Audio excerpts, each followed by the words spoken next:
ఒంటరిగా ఆ గోడ ప్రక్కనే బ్రతుకుతున్నాడు. ఈ ధనవంతుని ఇంటికి అనేక మంది వచ్చిపోతూ ఉన్నారు, భోజనం చేస్తూ ఉన్నారు, విందులు వినోదాలు చేస్తూ ఉన్నారు. కనీసం ఒక పూట అయినా సరే, ఇప్పుడండి కనీసం ఒక పూట అయినా, కనీసం ఒక గ్లాసుడు మంచినీళ్ళైనా అతనికి ఇచ్చినది లేని రోజునే. దేవుడి స్తోత్రం కలుగునుగా. ఆ రోజే కనపడలేదు దేవుడికి. హల్లెలూయా. ఆయన పరిశీలన చేసినప్పుడు, ఆయన చూస్తున్నప్పుడు, ఆయన ఒక్కరోజు కూడా కనీసం అతనికి సహాయం చేసింది లేదు. కనీసము ఆ యొక్క ఇంకా అనేవాడట, అందరూ వచ్చి ఆ గృహానికి వచ్చినప్పుడు ఆ గోడ ప్రక్కన బతుకుతున్నాడండి, అతను గొప్ప పడుతూ ఉన్నాడు, తీసుకెళ్ళి దూరంగా పారేయండి అనేవాడు. దేవుని స్తోత్రం. కానీ ఆ లాజరు కొడుకులు ఉన్నా, ఎన్ని సమస్యలు ఉన్నా, ఎన్ని శోధనలు ఉన్నా, ఎంత ఇబ్బంది ఎదురైనా, వర్షానికి తడుస్తూ, ఎండకి ఎండుతూ, ఎవరి చలికి వణుకుచు అలాగే జీవితాన్ని కొనసాగించి ప్రార్థన జీవితంలో కొనసాగిన దేవుని స్తోత్రం కలుగునుగా. హల్లెలూయా. ప్రియమైనటువంటి దేవుని బిడ్డలారా, నీతి కొరకు ఆకలి తప్పుల గలవారు ధన్యులు, ఈ భూలోక వారు స్వతంత్రించుకుంటారు. దేవుని స్తోత్రం. పరలోక రాజ్యాన్ని కూడా స్వతంత్రించుకుంటారట. నీతి కొరకు. దేని కొరకు అండి? ఈ ధనవంతుడు అంతగా ధనవంతుడు అవడానికి గల కారణం ఏంటంటే, తన ఆస్తిని పెంచుకోవడానికి ఎన్నెన్నో అక్రమమైనటువంటి క్రియలు చేసి ఉండొచ్చు, ఎన్నెన్నో భయంకరమైనటువంటి శ్రమలు, భయంకరమైనటువంటి కార్యక్రమాలు జరిగించి ఉండవచ్చు. ఎందుకంటే తన ఆస్తిని పెంచుకున్నాడట. ఈ మాట చెబుతున్నప్పుడు ఒక మాట చక్కగా గుర్తొస్తుందట. దేవుని స్తోత్రం. ఆ మాట ఏంటంటే, ప్రియమైన దేవుడు ఉన్నారా, ఒక ఆయనకి ఒక రాజు దగ్గర ఒక ఆయన పని చేస్తూ ఉండేవాడు. ఆ రాజుకి ఎందుకు ఇష్టం పుట్టి, నువ్వు నా దగ్గర పని చేస్తున్నావు కదా, నీకు ఏదైనా ఇవ్వాలి అని నేను అనుకుంటున్నాను, నీకేం కావాలో కోరుకు, ఈరోజు నేను నీకు ఇచ్చేస్తాను అన్నాడు. దేవుని స్తోత్రం. వెంటనే ఆ యొక్క సేవకుడు అడిగాడట, అయ్యా నువ్వు ఏదైనా ఇస్తావా అంటే, ఏదైనా ఇస్తాను, నువ్వేం కావాలో కోరుకున్నాడు. నేను నీ రాజ్యము సింహాసనం మొదలుకొని నేను పరిగెడతా ఉంటాను, ఆ పరిగెట్టినట్టు ఎంతైతే పరిగెడతానో అంత ఆస్తి నాకు రాసి ఇవ్వాలి అని అడిగాడు. రాజు అన్నాడట నవ్వుతూ, ఇది అనండి ఆయన నవ్వుతూ అన్నాడట, సరే నువ్వు ఎంత దూరం పరిగెడతావు అంత రాజ్యాన్ని నీకు నేను రాసి ఇచ్చేస్తాను అన్నాడు. దేవుని స్తోత్రం అని లేఖను పక్కన పెట్టుకున్నాడు. ఇతడు ఆ యొక్క రథం మీద కూర్చున్నాడు రాజు, మరి సేవకుడు పరిగెడతా ఉన్నాడు. దేవుని స్తోత్రం. హల్లెలూయా. సింహాసనం నుంచి మొదలుపెట్టిన పరుగు. ఎక్కడి నుంచి అండి? సింహాసనం దగ్గర నుంచి పరుగు మొదలెట్టాడు. ఇప్పుడు కోట అంతా పరిగెట్టేశాడు. ఇప్పుడు కోట అంతా ఎవరిది? సేవకుడిదే. ఎందుకంటే పరిగెట్టేశాడు కదా. ఆ కోట దాటిన తర్వాత పొలాలు, కోట దాటిన తర్వాత ఇంకా ఎక్కువ ఉన్నాయి పండ్ల తోటలు, కోట దాటిన తర్వాత అడవులు, నదులు, కోట దాటిన తర్వాత ఇంకా బొమ్మలి పంట పొలాలు, కోట దాటిన తర్వాత పల్లెలు, గ్రామాలు, కోట దాటిన తర్వాత పట్టణాలు, ఇలాగా ఇవన్నీ పరిగెడుతున్నట్ట. ఇవన్నీ తనదైపోతుంది. పరిగెట్టి పరిగెట్టి కొద్ది కాస్త ఏమవుతుందండి? పరిగెట్టి కొద్ది ఏమవుతుంది? ఆయాసం వచ్చిందట. ఆయాసపడతాడట. ఆయాసపడుతున్నప్పుడు ఆ రథం నడిపే నాయకుడు అన్నాడట, ఒరే బాబు పరిగెట్టి చాలు, చాలక కోట సంపాదించుకున్నాం, ఎవరి ఇంట్లో స్థలాలు సంపాదించుకున్నాం, పళ్ళ తోటలు సంపాదించుకున్నాం, మేడల మీద సంపాదించుకున్నాం, సమస్తాన్ని సంపాదించేసుకున్నాం, ఇంకా చాలు. గ్రామాలు నీవైపోయినాయి, పట్టణాలు నీవయ్యాయి, సమస్తం కూడా నీదైపోయింది, ఇక చాలు ఇక్కడ తాగుపన్నాడట. అడగడట, ఈ రాజ్యం అంతా నేను పరిపాలించాలి, ఈ రాజ్యం పొలిమేర వరకు నేను వెళ్ళిపోవాలి, ఇది నీకు ఈర్ష్య కలుగుతుంది నా మీద, నేను సంపాదించేస్తున్నాను ఒక రోజులోనే అని అతన్ని గద్దించాడు. దేవుని స్తోత్రం.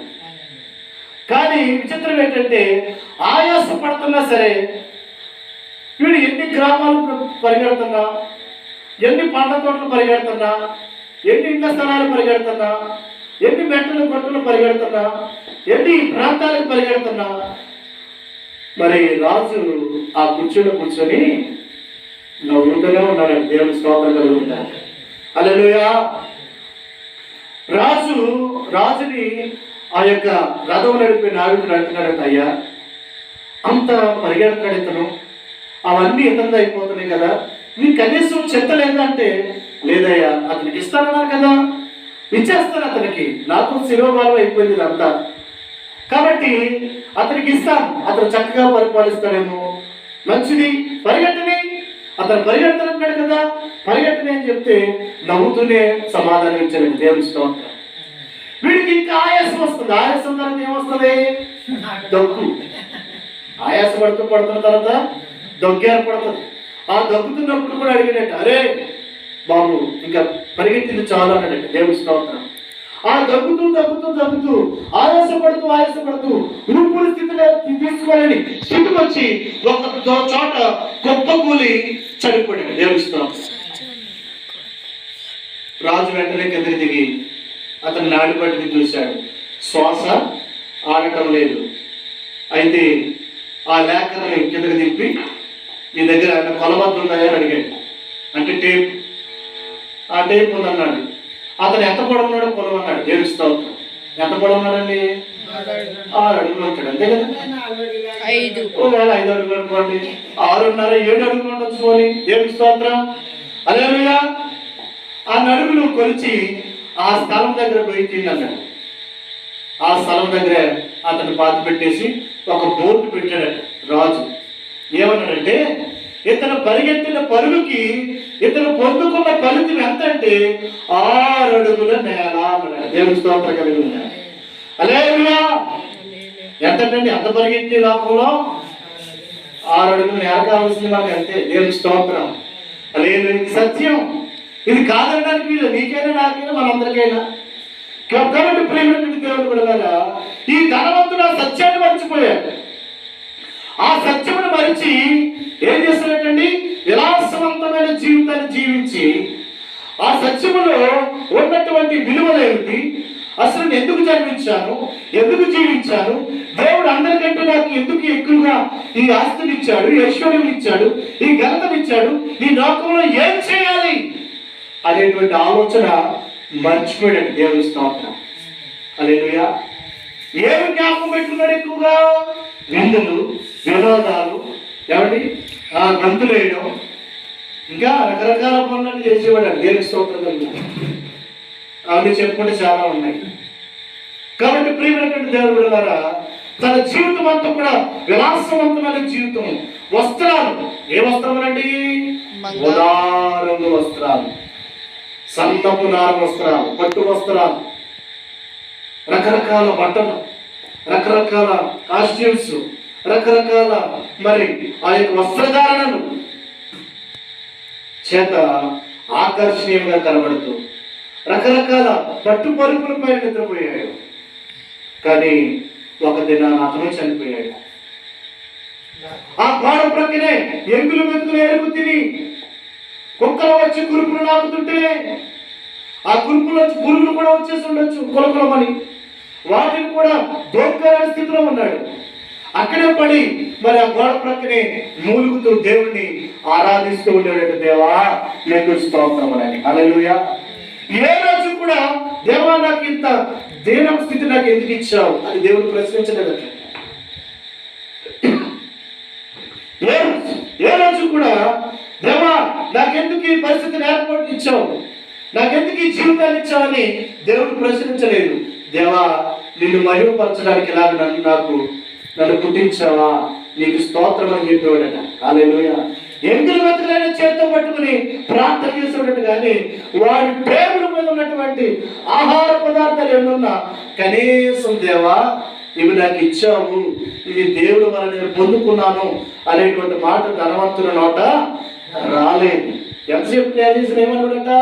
నాది, ధనము నాది, బలము నాది, అందము నాది, ఐశ్వర్యము నాది, ఘనత నాది, ఓ జ్ఞానము కూడా నాదే, అన్ని నాదే అన్నాడు. అన్ని నీవే కావచ్చు, ధనం మీద కావచ్చు, బలం మీద కావచ్చు, ఐశ్వర్యం మీద కావచ్చు, అంతస్తు మీద కావచ్చు, సమస్తం మీదే కావచ్చు. కానీ ప్రియమైన దేవుని ద్వారా నీలో ఊపిరి చూసావా? అది ఎవరిదండి? నీదా? ఎవరైనా రాసిచ్చారండి? దేవుని స్తోత్రం. ఎవరిదంటది? దేవుడు ఇచ్చింది. దేవుని స్తోత్రం కలిగిన సమస్తాన్ని నీకే వదిలేస్తాడు ఆయన. సమస్తం నువ్వు సంపాదించినంతా నీకు వదిలేస్తాడు ఆయన.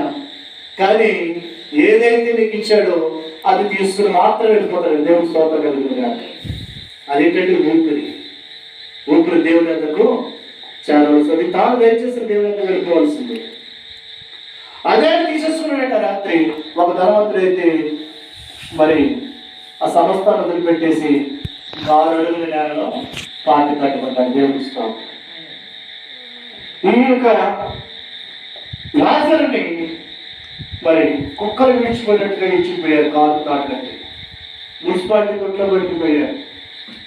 మరి ఆ మున్సిపాలిటీలో పనిచేసేటువంటి వారందరూ, ఆ సోదరులు అందరూ చక్కగా మరి వారిని ఆ యొక్క అతను కూడా మరి భూస్థాపితం చేశారు. ధనవంతుడైతే అంగరంగ వైభవంగా తీసుకువెళ్ళి అతన్ని భూస్థాపితం చేశారు. కానీ ప్రియమైన దేవుని ద్వారా జరిగిన విషయం ఏంటంటే, ఈ యొక్క ధనవంతుడు ఎక్కడికి వెళ్ళిపోయాడండి? నరకంలోనికి త్రోసివేయబడ్డాడు. దేవుని స్తోత్రం. హల్లెలూయా. అక్కడి నుంచి అంటే అన్నం వచ్చేతను ఏమంటే, అయ్యా ఇంత డబ్బు కట్టేస్తాను, ఏమిటి డేలక్స్లుగా ఉన్నాయి, బంగారం ఇస్తాను ఎవరికి? అక్కడ ఉన్న దూపంతో అని ఉండొచ్చు. ఈ నరకం భరించలేకపోతున్నారు, వేడి తట్టుకోలేకపోతున్నారు, మంచి ఏసీలు పెట్టండి అని ఉండొచ్చు. దేవుని స్తోత్రం. అక్కడ ఏసీ కాదు కదా, డబల్ డైరెక్స్ రూమ్ కాదు కదా, కనీసం నుంచోడానికి కూడా స్థలం దొరకదు అక్కడ. దేవుని స్తోత్రం కలుగుతుంది కాక. హల్లెలూయా. అది భయంకరమైనటువంటిది. అక్కడ మనుషులు మరెవరు కూడా ఉండజాలనేటువంటి పరిస్థితి. మనుషులు కూడా కొరికేటువంటి అంత భయంకరమైనటువంటి వేడి. దేవుని స్తోత్రం కలుగుతుంది. హల్లెలూయా.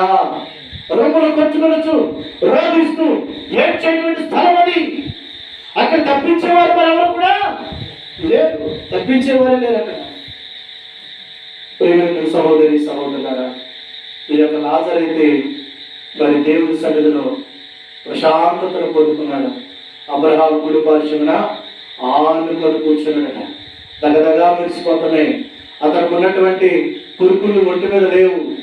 అతనికి ఈ లోకంలో పడిన కష్టం లేదు, ఈ లోకంలో పడినటువంటి శ్రమ లేదు, ఈ లోకంలో పడిన దుఃఖం లేదు. ఈ లోకంలో ఆకలి కేకలతో చనిపోయాడు ఆయన. కానీ ఆకలి కేకలు లేవు. సమాధానంతో ఉన్నాడు, సంతోషంతో ఉన్నాడు, నిత్య మనశ్శాంతిని పొందుకున్నాడు. ఈ ధనవంతుడు రొమ్ములు బాదుకుని ఏడుస్తున్నాడు. అక్కడ చూసి కన్ను ఎత్తి చూడగానే ఎవరు కనిపించాడండి? తన ఇంటి ప్రాంతంలో ఉన్నటువంటి లాజరు కనపడ్డాడు, అబ్రహాము కనపడ్డాడు. దేవుని స్తోత్రం కలుగుతున్నాడు. హల్లెలూయా. హల్లెలూయా. ప్రేమైనటువంటి దేవుడు బిడ్డలారా, ఇహలోకములో నీవు నెమ్మదిని పొందాలంటే, ఇహలోకములో మరి పరలోకంలో నీవు యొక్క నిత్య శాంతిని మనశ్శాంతిని పొందాలంటే, ఇహలోకంలో దేవుడు చెప్పిన మాట నీవు ఆలకించాలి. ధనం ఉంటే ఉండగాక, బలం ఉంటే ఉండగాక, వస్తు వాహనాలు ఉంటుండగాక, ఇవన్నీ ఎవరు ఇచ్చారు? ఎవరు ఇచ్చారండి? దేవుడే మనకి ఇచ్చాడు. హల్లెలూయా. ప్రభువా, నువ్వు నాకు ఆరోగ్యం ఇచ్చావు, నీకు స్తోత్రం అని చెప్పాలి. నువ్వు నాకు బలం ఇచ్చావు, స్తోత్రం చెప్పాలి. బలం ఇచ్చావు, స్తోత్రం చెప్పాలి. చక్కని జ్ఞానం ఇచ్చావు, చక్కని బ్రతుకుని ఇచ్చావు, చక్కని నెమ్మదిని ఇచ్చావు అని దేవుడికి కృతజ్ఞత కలిగి ఉండాలి. దేవుడి స్తోత్రం కలిగి ఉండాలి. కృతజ్ఞత హీనులుగా జీవించుకోవాలి, కృతజ్ఞత లేని వారిగా జీవించుకోవాలి, కృతజ్ఞత కలిగిన వారిగా మనం జీవించాలి. చేసిన మేలు తలపోసుకోవచ్చు. దేవా, ఈ దినమును బ్రతకడానికి కృపనిచ్చావు. దేవుడి స్తోత్రం. జీవించడానికి కృపనిచ్చావు. ఈరోజు నిశ్వాసం తీసుకుంటున్నామంటే అది కేవలము నీ దయ, నీ కనికరము అనేటువంటి చక్కని విశ్వాసాన్ని కలిగి ఉన్నట్లయితే, ప్రేమ కనపరిచినట్లయితే నీవేముండాలంటే ప్రేమ. 3 విషయాలు అడుగుతాడు దేవుడు. 3 విషయాలు అడుగుతాడు ఆయన. నీతో వచ్చేవి 3 విషయాలు మాత్రమే నీకు పరలోక రాజ్యానికి వస్తాయి. ఆ విషయాన్ని దేవుడు అక్కడ అడుగుతాడు. ఆ విషయం ఏంటంటే ప్రేమ, విశ్వాసం, నిరీక్షణ. మనతో పాటు కూడా వచ్చేవే ప్రేమ, గుర్తుపెట్టుకోండి, ప్రేమ, నిరీక్షణ, విశ్వాసము. మనతో పాటు వచ్చి ఏంటండి, చాలా మంది ఏమి తీసుకెళ్ళమని అంటారు. ఇహలోకములు ఏ వస్తువులు తీసుకెళ్ళవు, కానీ ప్రేమను తీసుకెళ్ళగలదు. విశ్వాసం వస్తుంది మనతో, నిరీక్షణ వస్తుంది మనతో. ఈ మూడు మనకు అక్కడ సాక్ష్యం పలుకుతాయి. మనలో మనం ఎంత ప్రేమగా జీవించాలి ఈ లోకంలో. భర్త ఎడల, భార్య ఎడల, బిడ్డల ఎడల, అన్నదమ్ముల ఎడల, అక్కచెల్లి ఎడల, ఎవరి పొరుగు వారి ఎడల నువ్వు ఎలాంటి ప్రేమగా జీవించావు, నీలో ప్రేమ ఎంత ఉందో కొలత వేస్తాడట ఆయన. హల్లెలూయా. కొలత వేయగలవాడు దేవుడు ఒక్కడే. యెహోవాలో ప్రేమను మనం కొలత వేయలేము. యెహోవాలో చాలా ప్రేమలు ఉంటాయి. నీ ధనమును ప్రేమించేవాడు ఒకడు, అందాన్ని ప్రేమించేవాడు ఒకడు, ఐశ్వర్యాన్ని ప్రేమించేవాడు ఒకడు, వస్తువాహనాలు ప్రేమించేవాడు ఒకడు, జంతువులు ప్రేమించేవాడు ఒకడు. ఇలా అనేక మంది ఉండొచ్చు, రకరకాల ప్రేమలు ఉండొచ్చు. అందుకని ఒక భక్తుడు చక్కని పాట రాశారు. ప్రేమ, యేసుని ప్రేమ, అదే ఎవరు కొనలేనిది.